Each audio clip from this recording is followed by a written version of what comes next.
আসসালামু আলাইকুম। সংবাদে আপনাদের সবাইকে স্বাগত জানাচ্ছি। আমি ফিরোজ তোহা। শুরুতেই আরবে কেবলস সংবাদ শিরোনাম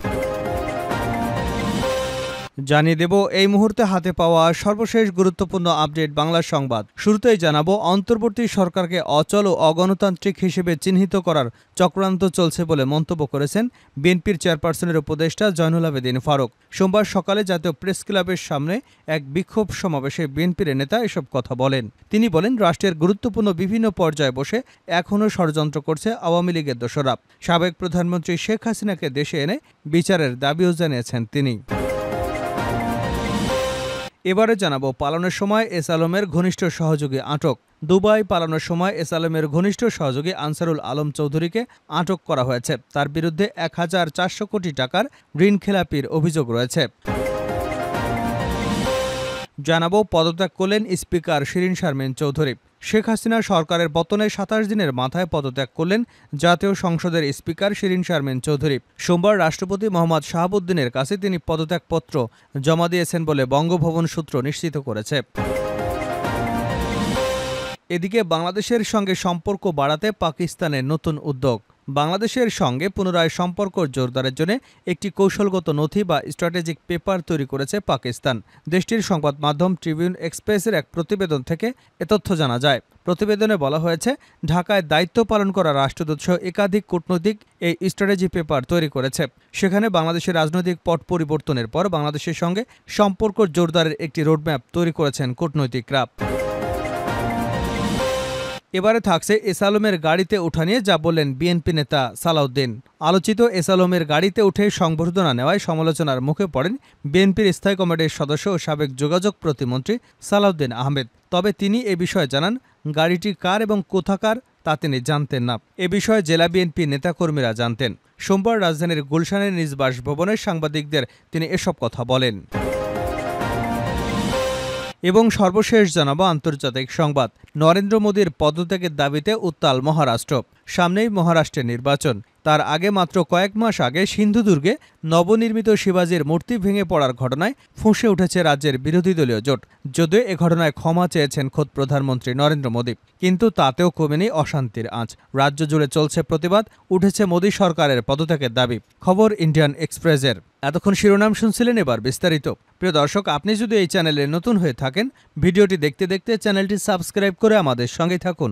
আর এই ভিডিও সম্পর্কে আপনি আপনার মূল্যবান মতামতটি কমেন্ট বক্সে জানিয়ে দিন। আর হ্যাঁ প্রিয় দর্শক, জানিয়ে দিন ভিডিওটি কোথা থেকে দেখছেন। অন্তর্বর্তী সরকারকে অচল হিসেবে চিহ্নিত করবার চক্রান্ত চলছে। অন্তর্বর্তী সরকারকে অচল এবং অগণতান্ত্রিক হিসেবে চিহ্নিত করার চক্রান্ত চলছে বলে মন্তব্য করেছেন বিএনপির চেয়ারপারসনের উপদেষ্টা জয়নুল আবেদিন ফারুক। সোমবার সকালে জাতীয় প্রেস ক্লাবের সামনে এক বিক্ষোভ সমাবেশে বিএনপির এই নেতা এসব কথা বলেন। তিনি বলেন, রাষ্ট্রের গুরুত্বপূর্ণ বিভিন্ন পর্যায়ে বসে এখনও ষড়যন্ত্র করছে আওয়ামী দোসররা। সাবেক প্রধানমন্ত্রী শেখ হাসিনাকে দেশে এনে বিচারের দাবিও জানিয়েছেন তিনি। এ সময় ফারুক বলেন, রাষ্ট্র সংস্কারে আপত্তি নেই, তবে অন্তর্বর্তী সরকারকে নির্বাচনের রোডম্যাপ দিতে হবে। আওয়ামী লীগ যেন আবার রাষ্ট্রকে ধ্বংস করতে না পারে। আওয়ামী লীগের প্রতিটি নেতাকর্মীর কাছে সর্বাধুনিক অস্ত্র রয়েছে। যৌথ বাহিনীর অভিযানে এসব অস্ত্র উদ্ধারের আহ্বানও জানান বিএনপির এই নেতা। এদিকে সকালে নয়াপল্টনে বন্যা দুর্গতদের মাঝে জাতীয়তাবাদী প্রচার দলের ত্রাণ বিতরণ কর্মসূচি উদ্বোধন করেন বিএনপির সিনিয়র যুগ্ম মহাসচিব অ্যাডভোকেট রুহুল কবির রিজভী। পালানোর সময় এস আলমের ঘনিষ্ঠ সহযোগী আটক। দুবাই পালানোর সময় এস আলমের ঘনিষ্ঠ সহযোগী আনসারুল আলম চৌধুরীকে আটক করা হয়েছে। তার বিরুদ্ধে ১,৪০০ কোটি টাকা ঋণ খেলাপির অভিযোগ রয়েছে। সোমবার সকালে চট্টগ্রাম শাহ আমানত বিমানবন্দর থেকে তাকে আটক করা হয়। জানা যায়, সকালে দুবাই যাবার উদ্দেশ্যে চট্টগ্রাম শাহ আমানত বিমানবন্দরে আসেন আনসারুল আলম। ইসলামী ব্যাংক থেকে ১,৪০০ কোটি টাকা ঋণ নিয়ে পরিশোধ না করার অভিযোগ থাকায় ইমিগ্রেশন পুলিশ তার বিদেশ যাওয়া আটকে দেয়। পরবর্তীতে তাকে পুলিশের কাছে হস্তান্তর করা হয়। আনসারুল আলম চৌধুরী বহুল আলোচিত এস আলম গ্রুপের ঘনিষ্ঠ সহযোগী হিসেবে পরিচিত। তার গ্রামের বাড়ি উত্তর চট্টগ্রামের রাউজানে। সূত্র জানায়, সিভিল এভিয়েশন এবং বিমানবন্দরের বিভিন্ন গোয়েন্দা সংস্থার রাজনৈতিক তালিকাভুক্ত ছিলেন আনসারুল আলম। পদত্যাগ করলেন স্পিকার শিরীন শারমিন চৌধুরী। শেখ হাসিনার সরকারের পতনের ২৭ দিনের মাথায় পদত্যাগ করলেন জাতীয় সংসদের স্পিকার শিরীন শারমিন চৌধুরী। সোমবার রাষ্ট্রপতি মোহাম্মদ শাহাবুদ্দিন চুপ্পুর কাছে তিনি পদত্যাগপত্র জমা দিয়েছেন বলে বঙ্গভবন সূত্র নিশ্চিত করেছে। ছাত্র জনতার অভ্যুত্থানের মুখে গত ৫ আগস্ট শেখ হাসিনা প্রধানমন্ত্রীর পদ থেকে পদত্যাগ করে দেশ ছাড়েন। এরপর রাষ্ট্রপতি সংসদ ভেঙে দেন। ৮ আগস্ট অন্তর্বর্তী সরকার শপথ নেয়। ২০০৮ সালে নির্বাচনে আওয়ামী লীগ ক্ষমতায় আসার পর স্পিকার নির্বাচিত হন আব্দুল হামিদ। তাকে রাষ্ট্রপতি নির্বাচিত করা হলে ২০১৩ সালের ৩০ এপ্রিল স্পিকার নির্বাচিত হন শিরীন শারমিন। এরপর থেকে টানা তিনি এই দায়িত্ব পালন করে যাচ্ছেন। গত ৭ জানুয়ারি বিএনপিবিহীন নির্বাচনে আওয়ামী লীগ জয়ী হয়ে সরকার গঠনের পর শিরীন শারমিন চৌধুরীকে আবারও স্পিকার নির্বাচিত করা হয়। রংপুরে গুলিবিদ্ধ হয়ে স্বর্ণশ্রমিক মুসলিম উদ্দিন নিহত হওয়ার অভিযোগে ২৭ আগস্ট শিরীন শারমিন চৌধুরী, সাবেক বাণিজ্যমন্ত্রী টিপু মুন্সিসহ ১৭ জনের বিরুদ্ধে হত্যা মামলা দায়ের করা হয়। মেট্রোপলিটন কোতোয়ালি আমলি আদালতে মামলাটি করেছেন রংপুর শহরের পূর্ব গণেশপুর এলাকার নিহত মুসলিম উদ্দিনের স্ত্রী দিলরুবা আক্তার। হত্যা মামলায় গ্রেপ্তার হয়ে কারাগারে আছেন টিপু মুন্সি।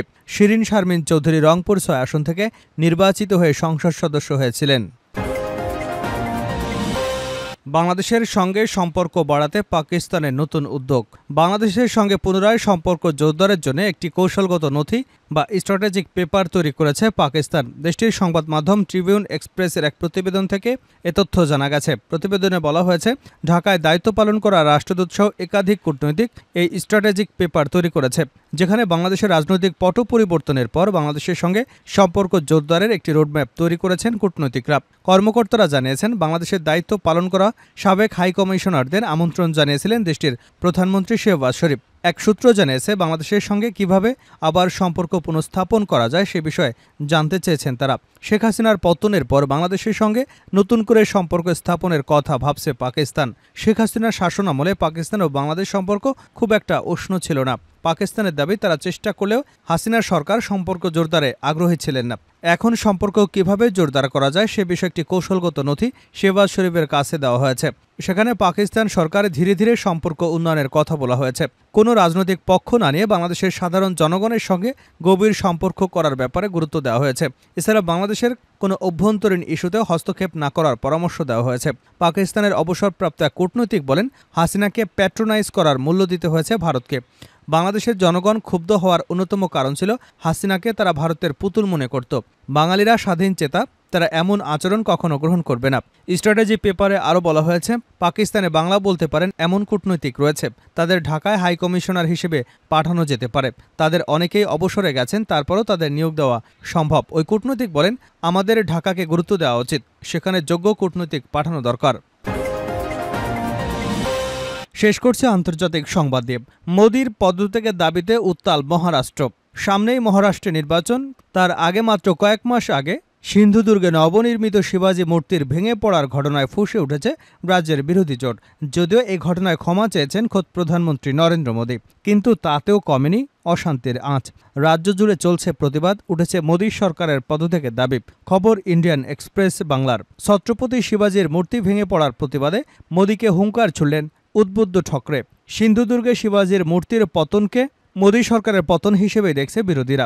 শিবাজির মূর্তি ভেঙে পড়ার প্রতিবাদে বিরোধী দলগুলি গেটওয়ে অব ইন্ডিয়ার দিকে মিছিল করবার সময় প্রাক্তন মুখ্যমন্ত্রী এবং শিবসেনা নেতা উদ্ধব ঠাকরে সরকারকে মনে করিয়ে দিয়েছিলেন যে মহারাষ্ট্রের জনগণ তাদের কখনই ক্ষমা করবে না। উদ্ধব ঠাকরে বলেছেন, আমরা এখানে জড়ো হয়েছি এই দুর্নীতিগ্রস্ত সরকারকে ভারত থেকে উৎখাত করবার জন্যে। বিক্ষোভ নিয়ে কি বলছে বিজেপি? আসন্ন বিধানসভা নির্বাচনকে সামনে রেখে এ ধরনের প্রতিবাদ রাজনৈতিকভাবে উদ্দেশ্য প্রণোদিত বলে অভিহিত করেছে রাজ্য বিজেপির মুখপাত্র কেশব উপাধ্যায়। মাত্র ৮ মাস আগেই প্রধানমন্ত্রী নরেন্দ্র মোদী যে মূর্তিটি উন্মোচন করেছিলেন, সেই মূর্তিকে কেন্দ্র করেই শুরু হয়েছে মহারাষ্ট্রের রাজনৈতিক কোন্দল।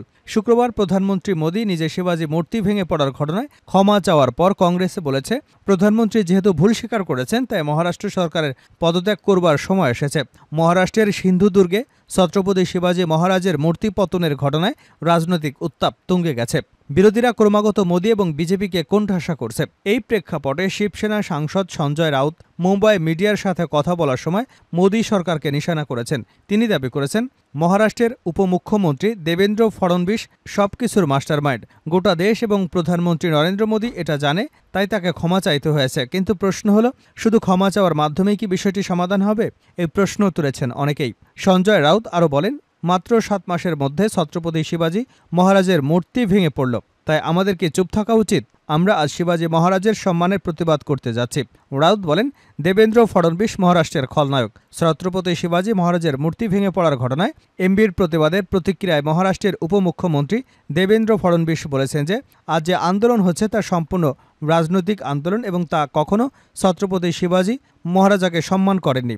লালকেল্লা থেকে নেহেরু এবং ইন্দিরা গান্ধীর একটি ভাষণেও ছত্রপতি শিবাজী মহারাজের কথা উল্লেখ করেনি। পণ্ডিত নেহেরু তার ডিসকভারি অফ ইন্ডিয়া বইতে ছত্রপতি মহারাজকে অপমান করেছেন। কংগ্রেস ও মহাবিকাশ আঘাড়ি তার জন্য ক্ষমা চাইবে? কি বলছেন মোদি? মূর্তি ভেঙে পড়ায় মোদি বলেছেন, ছত্রপতি শিবাজী মহারাজ শুধু একটা নাম নয়, তিনি শুধু রাজা নন, তিনি আমাদের ঈশ্বর। আমি তার পায়ে মাথা ঠেকিয়ে ক্ষমা প্রার্থনা করতে চাই। যারা ছত্রপতি শিবাজী মহারাজাকে অরাধ্য বলে মনে করেন তাদের কাছেও আমি মাথা নত করে ক্ষমা চাইছি। তাদের ভাবাবেগ কতটা আহত হয়েছে সেটা আমি বুঝি।